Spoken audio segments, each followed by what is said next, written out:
Welcome back to the channel, fellow travelers. Today we are exploring Edinburgh Castle that sits at the top of Castle Rock. Coming along with me and we're going to explore the history and a full walking tour. Hi, I'm Cher and I love sharing travel with you. If you love travel like I do, then make sure you pop that subscribe button, stick around, and let's see what adventures await us.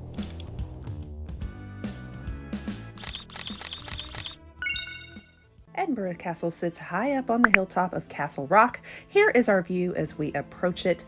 This is at one end of what is known as the Royal Mile, and at the other end of Royal Mile you will find the Scottish Parliament and the Holyrood Palace. So it's actually a little over a mile, but it's a close proximity. And as you see, when I visited, there was construction going on. It does kind of dampen the views a little along the way. And I can't figure out if this is more of a stadium or construction, but regardless, it did not hamper the amazing views on the inside. So let's get exploring. Come along with me and we are going to pass through these castle gates that carry so much history.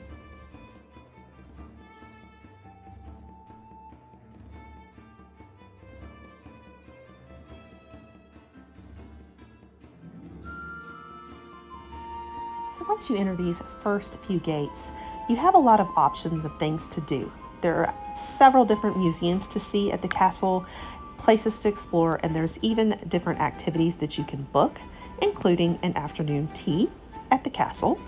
But we are going to just do a little walking around, touring, and general admissions. I would recommend at least an hour to give yourself a full tour if you're just walking around, maybe even two if you want to get into detail and look at the views below. So Edinburgh Castle was actually built and constructed under the reign of King David I. Somewhere around 1103 was when the castle was built under David. However, it had already been a military stronghold because of its position up on this tall volcanic formation. And so it was kind of built still over those same ruins that go all the way back to the Iron Age. In fact, King Malcolm III of Cranmore actually had a royal residence here on Castle Rock first before this, who happened to be the husband of David's mother, the canonized Saint Margeret, who his chapel was built for in her honor, and we will talk about that later when we visit the chapel. But as you see, it was already a central activity along Castle Rock, and much history ensued from there within these castle walls. And there's my views. There are my views. Oh my god. Breathtaking. Stunning. Wow. Check it out, guys. Oh my god. Ah.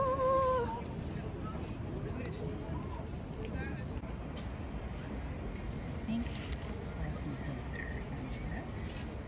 Don't know if you're going to see that or not. And now we continue with our tour as we walk up the steep hill. In front of us here, you see the regimental museums. These feature the Royal Scots Dragoon that was raised by King Charles II in order to fight the Covenanters during the 17th century. You also can visit the National War Museum of Scotland. This houses a lot of the artifacts and fascinating finds left over from the many wars over the centuries involving Scotland. We'll be entering through a little archway that takes us to Crown Square, which was finished being built around the 1500s by King James IV. You will see the building that is farther over here to the left. This houses the Scottish National War Memorial, which was in honor of those who fought in the World Wars. We also have the royal residences up ahead, and then the Great Hall to the right here. Let's go explore the Great Hall first.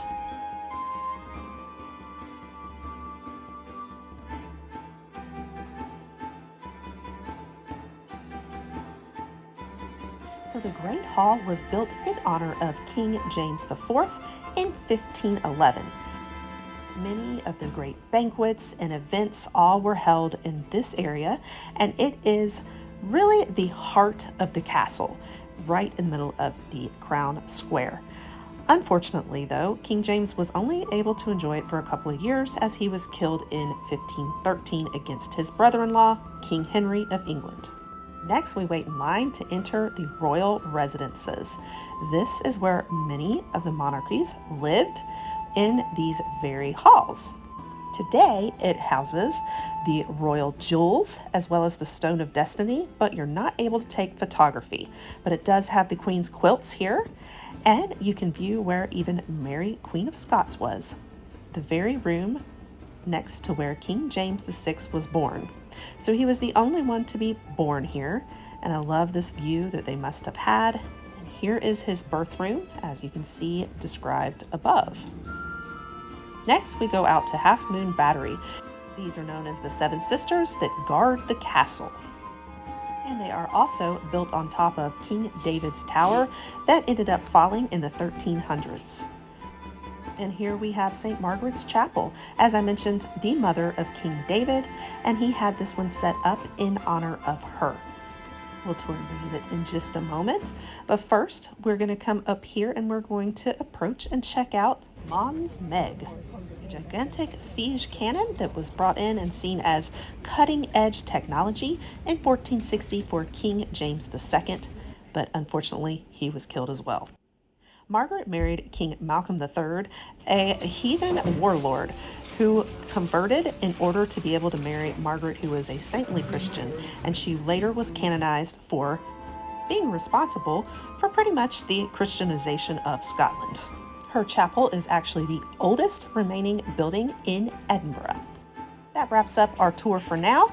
Make sure that you stay tuned for more Scotland content like this, and I will catch you guys on the next one.